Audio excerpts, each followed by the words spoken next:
Hey kids, Uncle Matt here. We're going to tear this computer down to its bare essential case. There's a couple items in the front panel that I didn't get out in this video. I did manage to get them out afterward. I had to drill through a screw and get it out. It was terrible. So you take off the front panel. Everybody should know how to do that. It just pops off of those little tabs.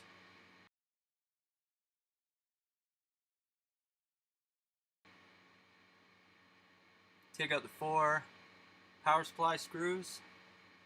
Those are the screws holding in the power supply, obviously.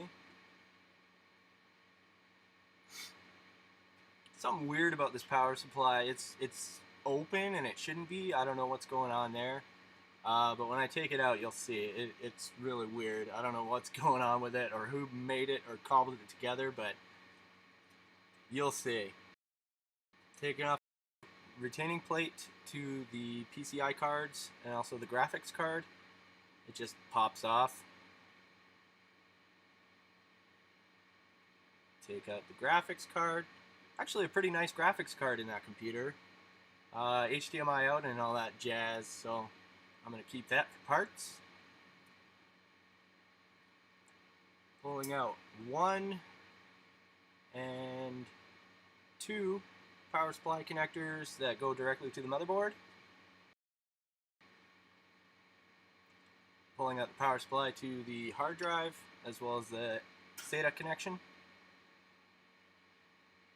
Move those to the side. I forgot 1 screw to the power supply. I just had to pull that out. There's a little tab underneath it. If you push that, the whole power supply should pop right out. And it did. And if you look at it, it's it's halfway there. It's a mini power supply that somebody has cleverly hot glued into a full-size power supply case. So that went in the bin. I don't want anybody to use that. That's incredibly dangerous.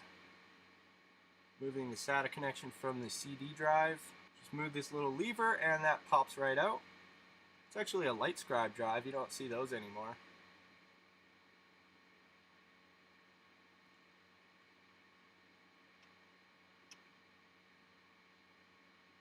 This is Uncle Matt trying to figure out what wire goes to what so I know what to pull out.